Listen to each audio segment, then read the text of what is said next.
J'ai éclaté de rire aux funérailles de ma femme. J'étais dans la chambre d'hôpital au beau milieu de la nuit, quand sa main, serrée dans la mienne, s'est brutalement refroidie. 38 ans passés ensemble, c'était tout ce que nous avions eu, et ça me semblait affreusement court. Le médecin avait insisté pour que j'attende dehors pendant la toute dernière intervention. Une question de protocole, paraît-il. Mais sur le moment, j'étais trop lessivé pour discuter. J'ai attendu 1 heure de plus dans la salle d'attente, même après les suggestions bienveillantes des infirmières qui voulurent que je rentre. Comment fait-on pour continuer après 38 ans ? Les 3 jours qui ont suivi se sont enchaînés dans un brouillard total. Impossible de manger, tout avait un goût de carton, et dès que je fermais les yeux, c'était son visage que je revoyais. La maison sonnait creux sans elle. Sa tasse de café trônait encore sur le plan de travail, à moitié pleine, avec sa trace de rouge à lèvres, et j'étais incapable de la laver. Quand j'ai réclamé une dernière visite pour lui dire au revoir, le directeur de la maison funéraire m'a expliqué qu'elle était déjà prête, que ce serait trop difficile. Cercueil fermé,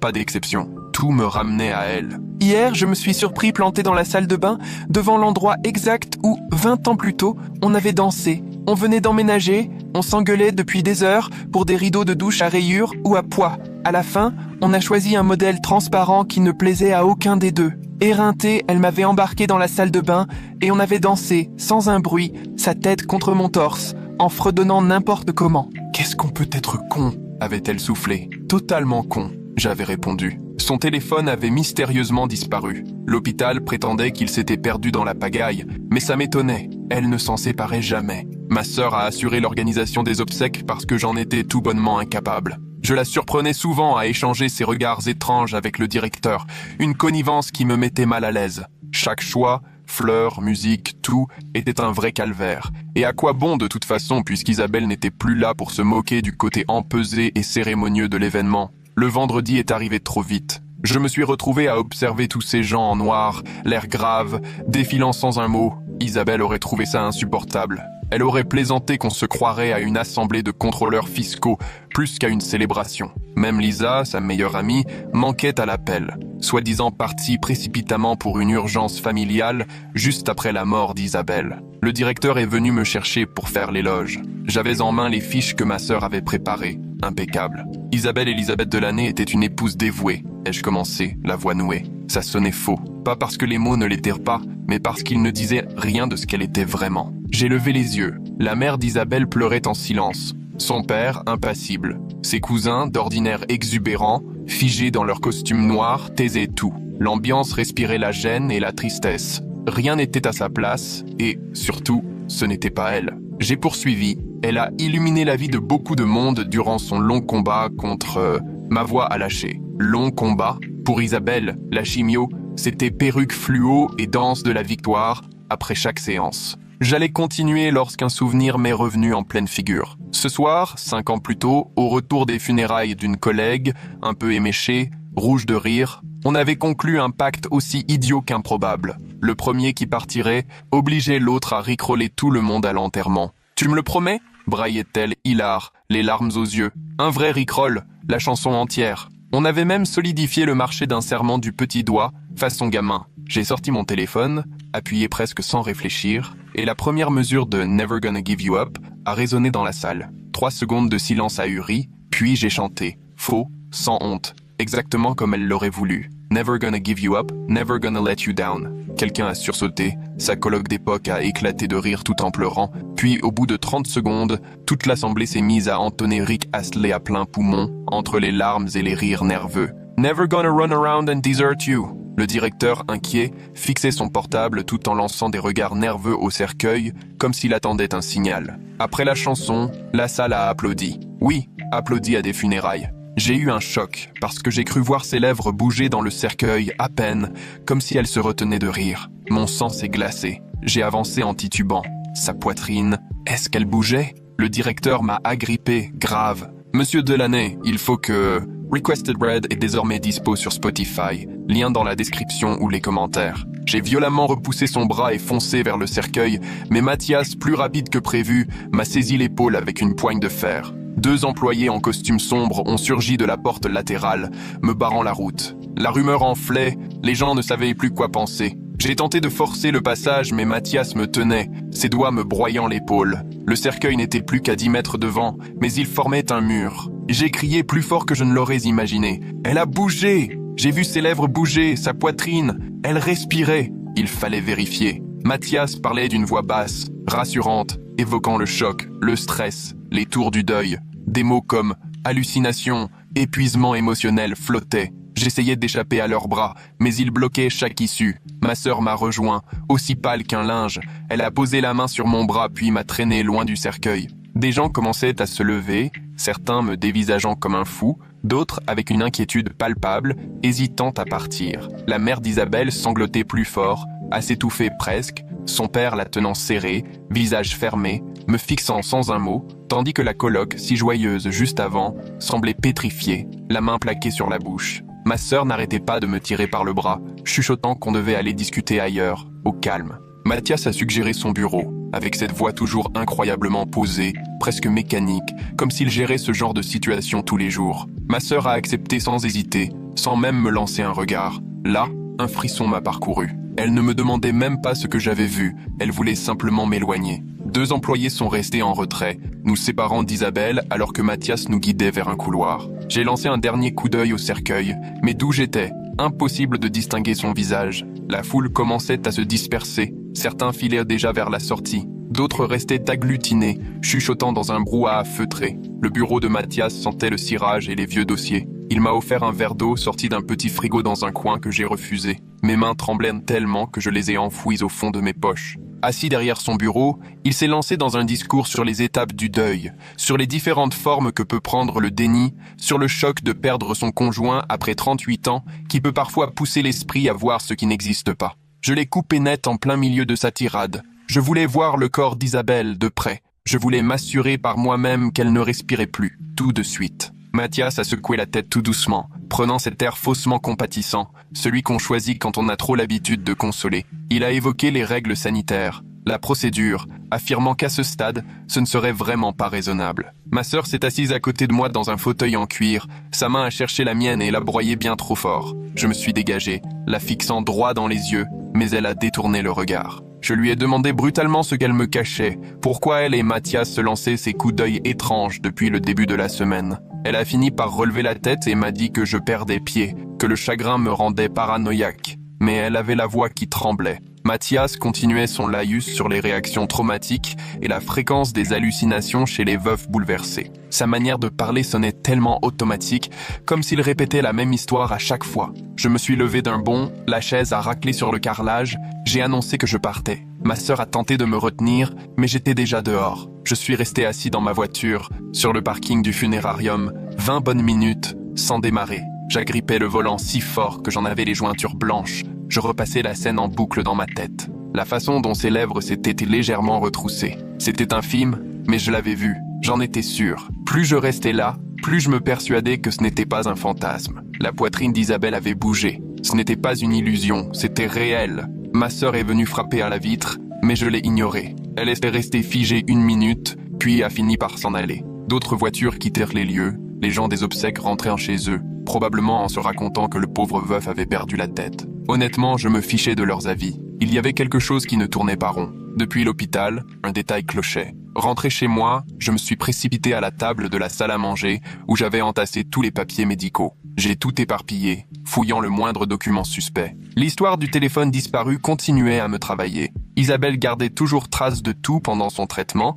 Elle prenait en photo ses perruques bariolées, filmait ses petites victoires après la chimio, s'enregistrait pour parler de ce qu'elle ressentait. Elle n'allait jamais nulle part sans son téléphone. L'hôpital prétendait qu'il s'était volatilisé dans la confusion, mais ça ne tenait pas debout. J'ai passé en revue formulaire de consentement, dossier de soins, papier de sortie. Rien d'étrange jusqu'à ce que je tombe sur le dernier consentement pour intervention. La signature du docteur Crawford était là, mais je n'avais signé aucun papier ce soir-là. J'ai regardé l'heure, 2h47 du matin. À ce moment-là, j'étais dans la salle d'attente, et on m'avait demandé de sortir à 2h30. Aucun médecin n'était venu me voir pour signer, je m'en souviendrai. J'ai relu le papier 3 fois. Il autorisait une intervention finale, mais le charabia médical était incompréhensible. Tout ce que je savais, c'est que quelqu'un avait signé à ma place, et ce n'était pas moi. J'ai directement appelé l'hôpital pour joindre le docteur Crawford. On m'a mis en attente, la musique a tourné en boucle 15 minutes. Quand la standardiste est revenue, son ton avait radicalement changé. Elle m'a dit que le docteur Crawford n'était pas disponible, qu'il me rappellerait. J'ai insisté pour avoir une idée du délai. Elle m'a répondu qu'elle ne pouvait rien garantir. J'ai proposé de laisser un message. Elle a répété qu'elle préviendrait le médecin, mais sa façon de répondre sonnait forcée, à croire qu'elle récitait une réponse toute faite. J'ai raccroché en fixant cette signature étrange sur la table. Rien à voir avec ma propre écriture. Tout était trop net, trop propre. J'ai sorti mon téléphone pour prendre en photo chaque page du dossier. Ensuite, j'ai appelé ma sœur, sans succès. J'ai recommencé, toujours rien. J'ai fini par lui laisser un message lui demandant de me rappeler, que je voulais lui parler des papiers de l'hôpital. Ma voix paraissait plus calme que je ne l'étais en réalité. J'ai posé les yeux sur la tasse de café d'Isabelle, toujours là sur le plan de travail, la trace de son rouge à lèvres sur le bord. 3 jours avant, je croyais ne plus jamais revoir tout ça. Maintenant, je ne sais plus quoi penser. J'ai repris mon téléphone, appelé Lisa. Ça basculait direct sur la messagerie, pas même une sonnerie, comme si elle avait éteint son portable ou carrément bloqué mon numéro. Je suis resté planté devant l'écran, puis j'ai essayé son bureau. La secrétaire a décroché. Je lui ai demandé Lisa.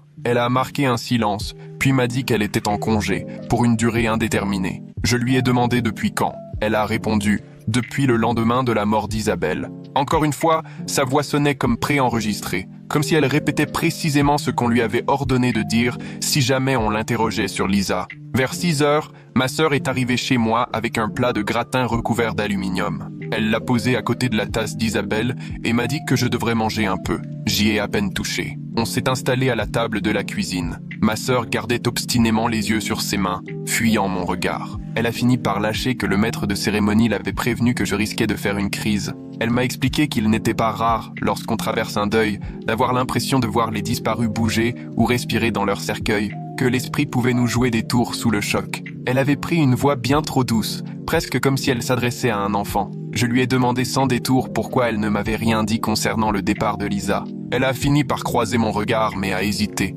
sa bouche s'ouvrant puis se refermant, visiblement à la recherche de ses mots. Elle m'a confié que Lisa ne s'était jamais remise de la mort d'Isabelle, qu'elles étaient inséparables depuis la fac et que Lisa s'était effondrée. Pourtant, sa voix tremblait, fragile, comme si elle récitait un texte appris par cœur mais qui ne venait pas d'elle. Je l'observais et j'ai compris qu'elle me mentait, mais je me suis abstenu de tout commentaire. Le soir même, je suis resté étendu sur le dos, les yeux fixés au plafond jusqu'à 2 heures du matin, incapable de trouver le sommeil. J'ai fini par me lever, j'ai remis mes habits et je suis retourné au funérarium. En arrivant sur le parking, tout le bâtiment était plongé dans l'obscurité, sauf une faible lueur qui s'échappait du sous-sol. La voiture de Mathias était toujours là, accompagnée de 2 autres véhicules qui m'étaient inconnus. Je me suis garé de l'autre côté de la rue, d'où je pouvais surveiller à la fois l'entrée principale et la porte latérale. Je suis resté là 1 heure entière, crispé sur le volant, à compter les minutes affichées sur l'horloge du tableau de bord. À 3h15, une femme portant une blouse médicale est sortie par la porte sur le côté, a balayé le parking du regard, puis s'est dirigée vers une des voitures inconnues avant de repartir aussitôt. Un funérarium n'emploie pas de personnel médical, surtout pas en pleine nuit. On n'y croise jamais de blouse blanche à cette heure-ci. Le lendemain matin, j'ai pris mon téléphone pour appeler la mère d'Isabelle. Elle a répondu après la 4e sonnerie, la voix lasse. Je lui ai demandé si elle avait remarqué quelque chose d'inhabituel à l'hôpital ou pendant les obsèques. Elle a marqué un long silence avant de me répondre que tout lui avait paru normal. Puis elle a ajouté que tout s'était passé si vite, qu'on avait précipité les préparatifs de l'enterrement, qu'elle n'avait même pas eu le temps de réaliser qu'Isabelle n'était plus là et que, déjà, la cérémonie avait lieu. Sa voix s'est brisée en prononçant ces mots. Et la culpabilité m'a envahi de la forcer à revivre tout ça, mais j'avais besoin de savoir si j'étais seul à sentir que quelque chose clochait. J'ai raccroché, puis j'ai sorti un carnet du tiroir fourre-tout pour y noter tout ce qui n'avait aucun sens. Le cercueil fermé sans la moindre explication, le téléphone d'Isabelle disparu alors qu'elle ne s'en séparait jamais, Lisa qui quitte la ville du jour au lendemain après la mort d'Isabelle, ma sœur échangeant des regards appuyés avec le directeur des pompes funèbres comme s'ils partageaient un secret, ce formulaire de consentement signé en pleine nuit à 2h47 avec une signature manifestement imitée, la présence de personnel médical à la maison funéraire à 3h du matin, Mathias, le patron des pompes funèbres, les yeux rivés sur son téléphone mais surveillant le cercueil pendant la chanson improvisée. La liste prenait toute la page. Je suis retourné à l'hôpital et me suis dirigé directement vers l'accueil. J'ai expliqué que je souhaitais consulter les dossiers concernant les dernières heures de ma femme. La réceptionniste a téléphoné à quelqu'un et 10 minutes plus tard, une femme est venue me chercher. Elle s'est présentée, Violette Fitzpatrick, administratrice de l'hôpital. Elle m'a emmené à son bureau au 3e étage, ce qui m'a tout de suite paru étrange pour une simple demande de dossier. En général, on règle ça dans les sous-sols, au service des archives. Violette s'est assise face à moi, les mains croisées sur un dossier cartonné, puis m'a expliqué qu'avec les règles de confidentialité et la délicatesse des soins de fin de vie, il fallait des autorisations spéciales pour accéder à certains dossiers. Elle gardait un ton posé, très professionnel, mais ses yeux ne cessaient de revenir sur son écran d'ordinateur, comme si elle lisait autre chose pendant qu'elle me répondait. À chaque question, son regard glissait vers le moniteur avant de retrouver le mien, comme si quelqu'un lui soufflait les réponses en direct. J'ai repéré la plaque sur son bureau, Violette Fitzpatrick, même nom que Mathias. Je lui ai demandé s'ils étaient de la même famille. Elle s'est figée un court instant, les épaules tendues, puis a rapidement retrouvé son calme. Elle a admis que c'était son frère, ajoutant un peu trop vite que Fitzpatrick était un nom courant, que ça ne voulait rien dire. Mais sa manière de le dire sonnait trop sur la défensive, comme si elle venait d'être démasquée. Je me suis penché en avant. Pourquoi Crawford m'avait-il demandé de sortir lors de la dernière intervention? L'expression de Violette s'est refermée. Elle a posé ses mains à plat sur le bureau. Elle a expliqué que certains patients réclament de l'intimité pour leurs derniers instants.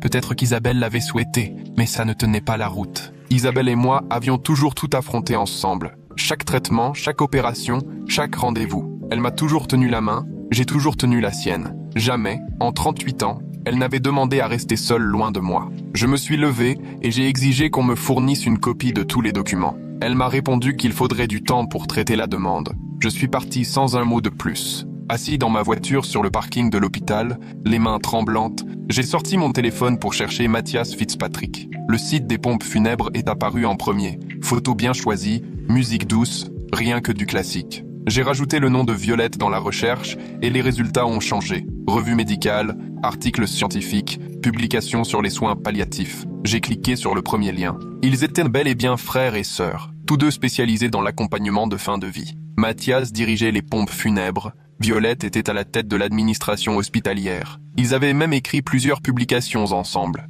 Je parcourais les titres, protocoles innovants en soins palliatifs, prise en charge centrée sur la famille, stratégie pour accompagner le deuil. J'en avais la nausée. J'ai ouvert un article paru 2 ans plus tôt sur des traitements expérimentaux réservés aux patients en phase terminale, n'ayant plus d'autre issue. J'ai survolé le résumé. Essais cliniques, contrôle strict de la famille, éviter de donner de faux espoirs. Les phrases se confondaient. J'ai dû m'y reprendre à 3 fois pour réaliser ce que je lisais. Il était question de mentir aux familles, de gérer leurs attentes en manipulant l'information. Mes mains tremblaient si fort que j'ai failli laisser tomber mon téléphone. Je l'ai posé sur le tableau de bord et j'ai resserré mes doigts sur le volant à m'en blanchir les phalanges. L'article poursuivait, évoquant les questions éthiques, l'autonomie du patient, le consentement éclairé. Au milieu du texte, il y avait ce passage inattendu sur les protocoles de simulation. Ils parlèrent de créer des environnements parfaitement contrôlés, de limiter les contacts familiaux dans les phases critiques. J'ai attrapé mon portable et j'ai appelé ma sœur. Elle a décroché à la 2e sonnerie. Je lui ai expliqué ce que j'avais découvert, les articles, les recherches, Mathias et Violette qui travaillaient ensemble. Je lui ai demandé si on lui avait déjà parlé de traitements expérimentaux. Silence à l'autre bout. Je n'entendais que sa respiration. Puis elle a simplement dit qu'il valait mieux en parler en personne, qu'elle arrivait tout de suite. Elle a raccroché avant que j'aie le temps de dire un mot de plus. J'ai fait les 100 pas dans le salon pendant 40 minutes, jetant des coups d'œil anxieux à la porte. Quand la sonnette a fini par retentir, j'ai bondi pour aller ouvrir. Ma sœur était là, mais elle n'était pas seule. L'infirmière Jacqueline l'accompagnait, la même qui m'avait conseillé de rentrer à la maison ce soir-là à l'hôpital, celle qui venait toujours s'assurer que j'allais bien pendant l'attente. Sans un mot, ma sœur est entrée, suivie par Jacqueline. Elles se sont assises sur le canapé. Moi, je suis resté debout, incapable de me poser. Jacqueline m'a fixé et m'a dit qu'il fallait que je sache ce qui s'était passé concernant les options de traitement qu'on avait proposées à Isabelle sur la fin. Elle a raconté, Isabelle avait accepté de participer à un protocole expérimental 3 semaines avant sa mort,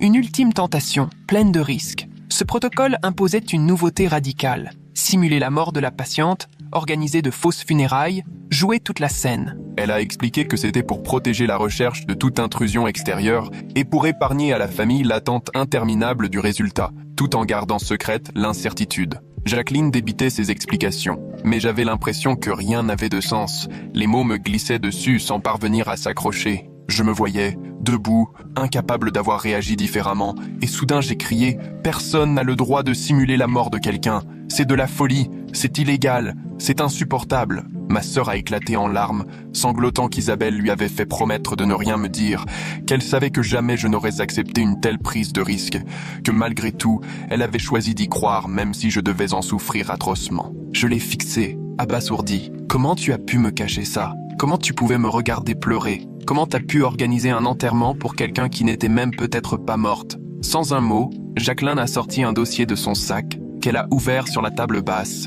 Des papiers, des formulaires, les feuilles de consentement. Elle a pointé les signatures d'Isabelle. J'ai tout de suite reconnu sa façon particulière d'écrire son I majuscule, la forme de son Y. Jacqueline a détaillé la procédure. Mort simulée, cercueil fermé, 6 semaines d'isolement complet pour le traitement. Une clause, surlignée en jaune, précisait « Le conjoint serait seulement informé si la patiente ne survivait pas au traitement ». J'ai relu cette phrase 5 fois. Mon cerveau s'y refusait. J'ai exigé de savoir si Isabelle était vivante à cet instant précis. Jacqueline a répondu qu'elle ne pouvait rien confirmer. Mais elle m'a glissé avec précaution que le centre d'essai était à 2 heures de route, me donnant l'info sans vraiment sortir du cadre. Comme si elle avançait sur une corde raide entre la procédure et la pitié. Je me suis tourné vers ma sœur, qui pleurait toujours, mais a fini par me regarder et avouer qu'elle savait depuis 5 jours qu'Isabelle avait passé la première phase. 5 jours. Pendant que je m'écroulais, elle se taisait. La colère m'a submergée, brûlante, incontrôlable.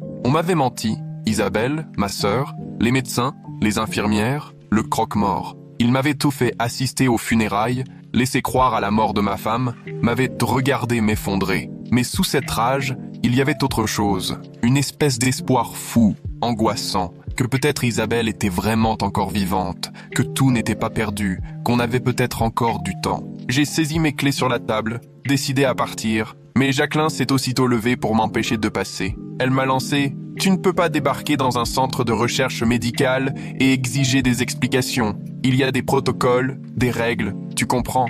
Je n'ai pas pu me retenir. Je me fiche bien de vos règles. Tu viens de m'annoncer que ma femme est peut-être vivante et tu voudrais que je reste là les bras croisés ?» Jacqueline, les 2 mains levées, s'est mise à enchaîner rapidement sur les protocoles, les phases critiques, que la moindre perturbation pourrait mettre en péril la guérison d'Isabelle. Sa voix était si mécanique qu'on aurait dit qu'elle récitait une leçon apprise par cœur. Elle a insisté qu'Isabelle avait tenu à me cacher la vérité parce qu'elle savait exactement ce que je ferais. J'aurais tout fait pour l'empêcher d'y participer. J'aurais voulu la dissuader. J'aurais refusé ce risque, même pour un infime espoir. Ma sœur s'est approchée, a fouillé dans son sac et sorti une enveloppe blanche, mon nom écrit dessus dans cette écriture reconnaissable entre toutes. Le style des majuscules, l'inclinaison, la petite boucle au G minuscule, tout y était. J'avais les mains qui tremblaient en la prenant. La date au coin du papier remontait à 3 semaines plus tôt, juste avant sa prétendue mort. Je l'ai décachetée, debout au milieu du salon, sous leur regard. La lettre commençait par une explication. Elle n'en pouvait plus de me voir la regarder mourir à petit feu. Elle évoquait le traitement, ce fameux 1%, mais écrivait qu'elle devait tenter le coup. Si je lisais cette lettre, c'est qu'elle avait survécu à la première phase. Elle ajoutait qu'elle m'aimait. J'ai serré le papier dans ma main, relu encore, 5 fois avant que les mots ne s'inscrivent vraiment. Sa voix résonnait dans chaque phrase, ses tournures, ses expressions, tout ce qui m'était familier. Elle précisait que la cérémonie serait le moment le plus pénible, qu'elle avait failli tout m'avouer 10 fois, mais sans y parvenir. Elle avait besoin que je fasse vraiment mon deuil, pour que personne ne soupçonne que le protocole était transgressé. Elle savait, écrivait-elle, que j'allais lui en vouloir pour ça, mais elle avait choisi la vie, même si ça voulait dire me laisser sans vrais adieux. J'ai levé les yeux vers Jacqueline, les larmes me brouillant la vue, et je lui ai demandé, presque en plaisantant malgré moi, pourquoi elle avait bougé pendant la chanson à la cérémonie. Le masque professionnel de Jacqueline a fini par se fissurer. Elle a reconnu, ça n'aurait jamais dû arriver.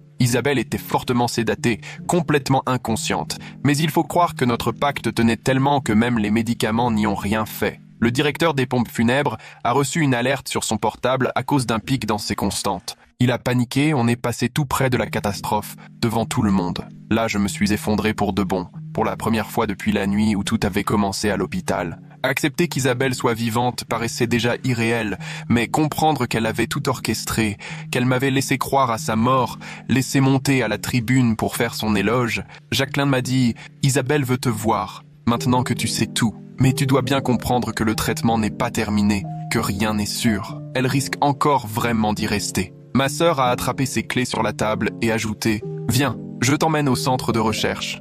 C'était à 2 heures de route au nord. Elle a parlé tout le trajet sur l'autoroute, me racontant comment Isabelle lui avait fait jurer de protéger le protocole, comment elle lui rendait visite un jour sur 2 alors que je la croyais morte, à quel point elle culpabilisait de me voir sombrer, combien de fois elle avait failli craquer et tout me dire. Elle pleurait tout en conduisant, et moi je fixais la fenêtre, incapable de réaliser ce qui m'arrivait. Le centre n'avait rien d'un hôpital. C'était une sorte de clinique privée, perdue au milieu des arbres, sans aucune indication, aucun panneau, juste la forêt autour. À l'entrée, Violette Fitzpatrick nous attendait, la même que le directeur des pompes funèbres. Elle m'a soumis à des contrôles de sécurité plus poussés qu'à l'aéroport, expliquant « Le système immunitaire d'Isabelle est tellement affaibli par le traitement qu'on ne plaisante pas avec la décontamination. » On m'a remis une tenue médicale à enfiler dans une petite pièce, puis j'ai suivi un long protocole de désinfection, 20 minutes à passer de sas en sas, vaporisé de produits par des machines. Violette avançait à mes côtés dans les couloirs,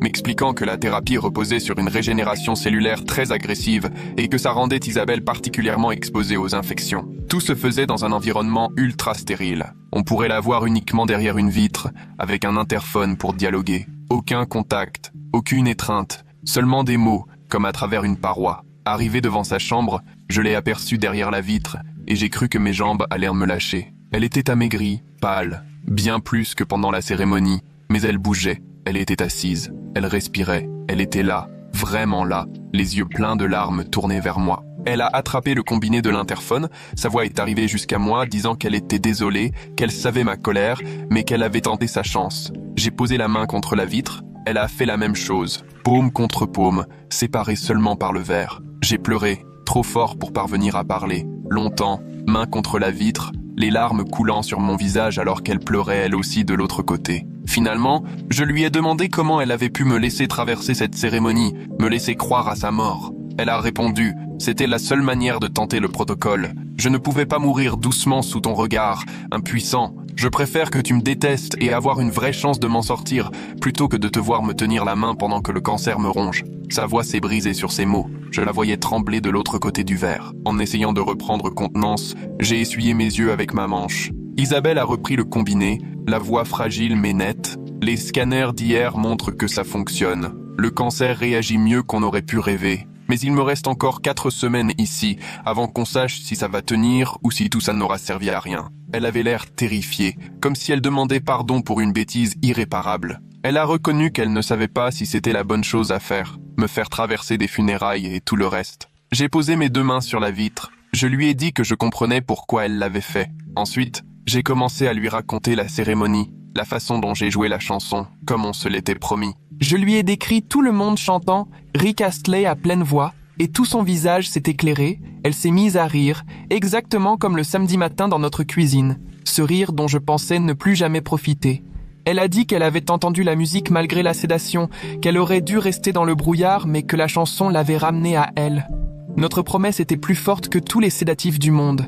On a continué à se parler à travers la vitre pendant 2 heures. Elle m'a expliqué le protocole, comment ils avaient en quelque sorte redémarré son immunité, combien c'était douloureux, pire que tout ce qu'elle avait connu. C'est l'incertitude qu'elle supportait le moins, ne pas savoir si ça marcherait, et si elle ne faisait pas subir tout ça pour rien. Chaque jour depuis le début du traitement, elle demandait de mes nouvelles. Ma sœur lui avait montré les photos de la cérémonie sur son téléphone, des images de moi au pupitre, et m'apercevoir là-haut avait failli tout gâcher, lui donner envie de tout révéler. À midi, Violette est revenue prévenir que les visites étaient terminées, qu'Isabelle devait se reposer, que le traitement l'épuisait. Avant de quitter la pièce, on s'est promis de se revoir dans 3 jours et elle m'a juré que si ça tournait mal, elle me le dirait elle-même. Plus de faux semblants, plus de secrets. Je n'avais pas du tout envie de partir, mais Violette ouvrait déjà la porte. Ma sœur nous a ramenés. Elle n'a pas arrêté de s'excuser sur toute la route, répétant qu'elle regrettait de m'avoir menti, d'avoir participé à tout ça, de m'avoir fait tant de mal.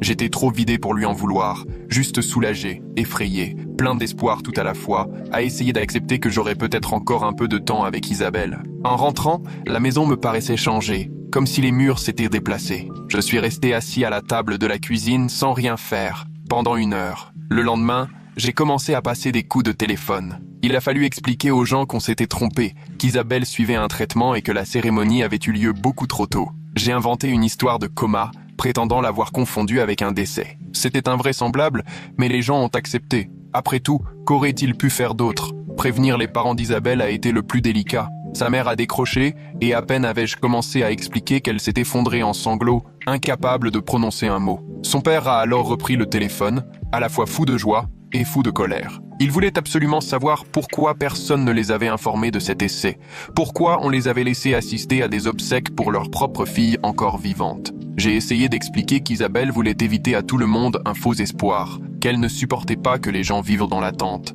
le cœur en miettes si tout devait échouer. Il m'a raccroché au nez, puis il a rappelé 10 minutes plus tard, cette fois pour me demander quand il aurait le droit de la voir. Je retournais voir Isabelle tous les 3 jours, comme le permettait le protocole. À chaque visite, elle avait meilleure mine. Elle reprenait des couleurs, restait assise de plus en plus longtemps. Sa voix gagnait en assurance. Les médecins restaient sur la réserve, mais je voyais bien à leur regard qu'ils gardaient espoir. Ils parlaient de progrès encourageants, de optimisme prudent. 3 semaines après le début du traitement, Lisa m'a enfin appelé. Elle était déjà en larmes avant même de prononcer un mot. Elle s'est excusée d'avoir disparu, d'avoir quitté la ville au moment où j'aurais eu tant besoin d'elle. Elle a avoué qu'Isabelle lui avait demandé de partir, sachant très bien que Lisa n'aurait pas su cacher le secret devant moi alors que je pleurais Isabelle. Elle m'a expliqué qu'elle se sentait coupable, qu'elle vivait comme une épave et qu'elle appelait tous les jours ma sœur pour prendre des nouvelles. Un jour, l'oncologue m'a intercepté à la sortie d'une visite. On est resté debout dans le couloir, face à la chambre d'Isabelle,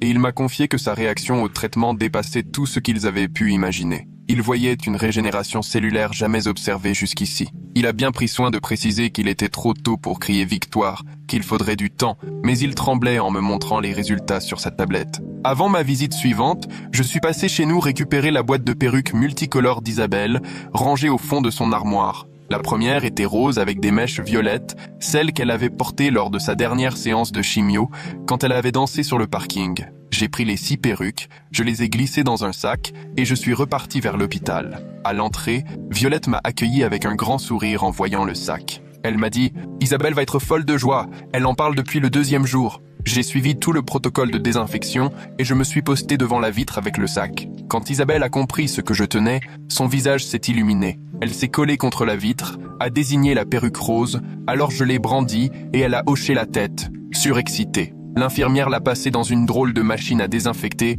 avant de la lui apporter dans la chambre. Isabelle l'a aussitôt enfilée et s'est mise à poser comme une star sur un podium. J'ai tellement ri que j'ai dû m'asseoir. À partir de là, elle en changeait à chaque visite. La bleue aux pointes argent, la verte façon gazon, l'orange qu'elle appelait sa spéciale cône de signalisation. Chaque fois, elle me faisait le défilé derrière la vitre, balançant des blagues sur sa nouvelle vie de mannequin en isolement et me demandait laquelle j'aimais le plus. On passait des heures à bavarder grâce à l'interphone, elle arborant sa perruque du jour, moi la main posée contre la verrière. Petit à petit, on retrouvait notre complicité malgré la séparation. Elle me parlait du traitement, disait avoir la sensation que ses cellules repartaient de zéro. Je lui racontais les appels, toute la confusion autour de sa situation, le fait que ses parents mouraient d'envie de la voir, mais que ce n'était pas encore possible. 3 semaines se sont transformées en 4. Les médecins ont même commencé à évoquer son immunité qui remontait en flèche et la possibilité de passer à une nouvelle phase. Et puis, au 28e jour, Violette est venue me chercher,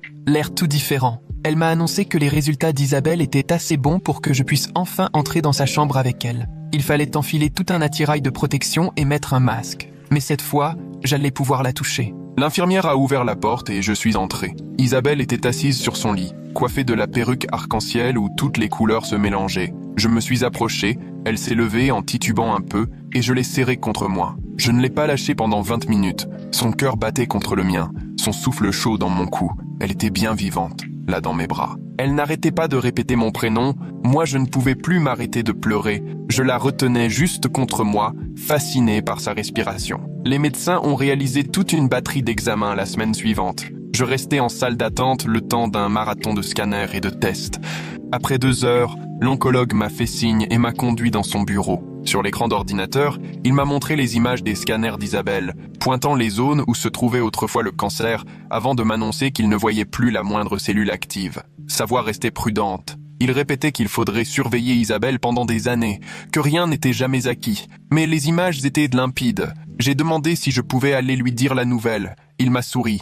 Elle est déjà au courant. On vient juste de lui annoncer. Je l'ai retrouvée dans sa chambre. En pleurs elle aussi. Pas des larmes de tristesse, non. Ce genre de larmes d'espoir où l'on n'ose pas croire au bonheur. Je me suis assis près d'elle et j'ai pleuré, moi aussi. On s'est tenu la main en silence, longtemps. 2 semaines plus tard, Violette m'a appris qu'Isabelle pouvait enfin sortir. Le traitement avait fonctionné au-delà de toute attente. Je suis allé la chercher un après-midi de grand soleil, fenêtre baissée dans la voiture. Isabelle est sortie pour la première fois sans blouse, sans équipement spécial, juste en vêtements civils, après 6 semaines d'enfermement. Elle était toute mince, un peu épuisée, mais souriait à pleines dents. Elle est montée dans la voiture, on est resté là quelques minutes à contempler l'hôpital. Puis j'ai démarré. 40 minutes plus tard, on était garé devant la maison. Isabelle a observé notre maison à travers le pare-brise. Son regard s'est posé sur la fenêtre de la cuisine et elle a remarqué sa tasse à café, celle sur laquelle son rouge à lèvres avait laissé une trace et que je n'ai jamais eu le cœur de laver, posée sur le plan de travail. Les larmes lui sont revenues, et les miennes aussi. On est restés là tous les deux, enfermés dans la voiture pendant 10 minutes avant d'oser rentrer. Cette première semaine à la maison fut à la fois étrange et merveilleuse. Il a fallu réapprendre à vivre ensemble après tout ça. Isabelle avait un besoin immense de repos. Elle passait 1 heure à somnoler sur le canapé, puis devait dormir 2 heures. N'arrivait pas à manger grand-chose. Son estomac était encore fragile, mais elle était bel et bien là. Elle se battait, et c'était tout ce qui comptait. On regardait des films, on bavardait de tout et de rien. Je lui tenais la main pendant qu'elle s'assoupissait. Je lui préparais de la soupe qu'elle peinait à avaler. À la maison, elle continuait à porter ses perruques arc-en-ciel, juste pour le plaisir, même si ce n'était plus indispensable. Après 1 semaine, Isabelle a annoncé qu'elle voulait organiser une fête, pas pour répéter son histoire à chacun séparément, mais pour tout expliquer d'un coup. Elle a baptisé ça sa fête de résurrection. J'ai d'abord cru à une plaisanterie, mais elle était on ne peut plus sérieuse. On a invité tout le monde pour le samedi suivant. À l'arrivée des invités, j'ai ouvert la soirée à la batterie avec cette chanson, ce qui en a laissé certains complètement interloqués, tandis que d'autres partaient d'un grand éclat de rire. Isabelle est apparue à ce moment-là, droite au milieu du salon, perruque multicolore sur la tête, et tout le monde s'est figé. Elle a pris la parole, a raconté l'essai clinique, la fausse mort, et qu'elle avait choisi de laisser les siens faire leur deuil, plutôt que de les voir la regarder mourir pour de vrai. Elle a assumé pleinement sa décision, s'est excusée pour la douleur infligée, et la plupart des gens ont compris en l'écoutant. Ses parents l'ont serrée dans leurs bras pendant de longues minutes, ses cousines riaient et pleuraient en même temps, même si certains amis avaient plus de mal à digérer la chose. Sa collègue de la bibliothèque est partie au bout de 20 minutes, sans même un mot, et la voisine lui a reproché de l'avoir trahi, qu'on ne faisait pas semblant avec la mort. Isabelle ne s'est pas défilée ni justifiée. Elle a juste dit qu'elle connaissait le prix de ses choix et qu'elle ferait tout pour retrouver la confiance de chacun. 3 mois ont passé. Isabelle retournait passer des scanners toutes les 2 semaines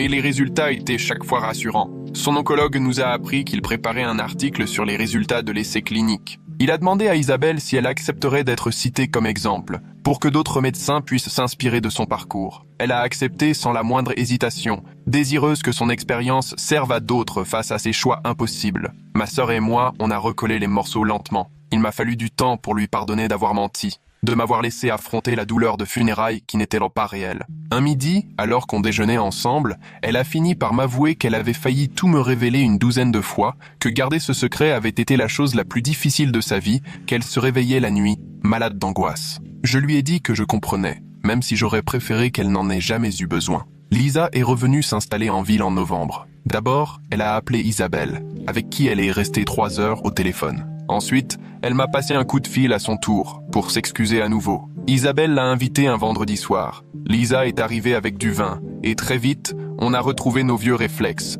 Le vin, les éclats de rire et les souvenirs, même de cette histoire insensée, ces funérailles qui n'avaient pas eu lieu, mon Rickroll surprise, les perruques arc-en-ciel. Lisa nous a confié qu'elle suivait une thérapie pour apprendre à gérer sa culpabilité, et Isabelle l'a rassurée. Elle lui avait expressément demandé de partir parce qu'elle savait que Lisa n'aurait jamais pu garder un secret pareil. On a vidé 2 bouteilles de vin, et Lisa s'est endormie sur le canapé, comme au bon vieux temps. Le matin, j'ai retrouvé Isabelle déjà debout, installée à la table de la cuisine avec son carnet et son ordinateur. Elle m'a expliqué qu'elle faisait des recherches depuis 6 heures sur d'autres patients susceptibles de vivre la même histoire qu'elle. 2 semaines plus tard, elle a lancé un groupe de soutien au centre local contre le cancer, dans une salle qu'on lui prêtait généreusement tous les jeudis soirs. La première fois, seules 3 personnes sont venues. Une femme d'une 50aine d'années atteinte d'un cancer du poumon à un stade avancé, un homme dont la femme pensait rejoindre un essai clinique, et une adolescente qui venait d'apprendre que sa mère n'avait plus d'option de traitement. Isabelle a partagé avec eux son histoire, le faux enterrement, les doutes, la balance entre mourir à petit feu et tenter sa chance. Elle n'a ni enjolivé ni cherché à se donner un rôle de héros, elle a raconté les images de moi devant son cercueil, persuadée qu'elle était partie, la culpabilité qu'elle ressentait à l'idée d'avoir imposé ce chagrin aux autres. La femme malade a fondu en larmes, avouant que jamais personne n'avait évoqué les essais cliniques aussi ouvertement, que d'habitude on lui parlait de miracles ou de fatalité, mais jamais de la réalité. En 2 mois, le groupe comptait déjà 15 membres réguliers, et Isabelle recevait des appels de gens de 3 régions différentes, curieux de ces essais dont leur propre médecin ne leur parlait même pas. Un samedi après-midi, je l'ai trouvée debout dans la salle de bain, en train de contempler le rideau de douche transparent qu'on avait choisi il y a 20 ans après moult discussions. Elle s'est tournée vers moi et m'a tendu la main.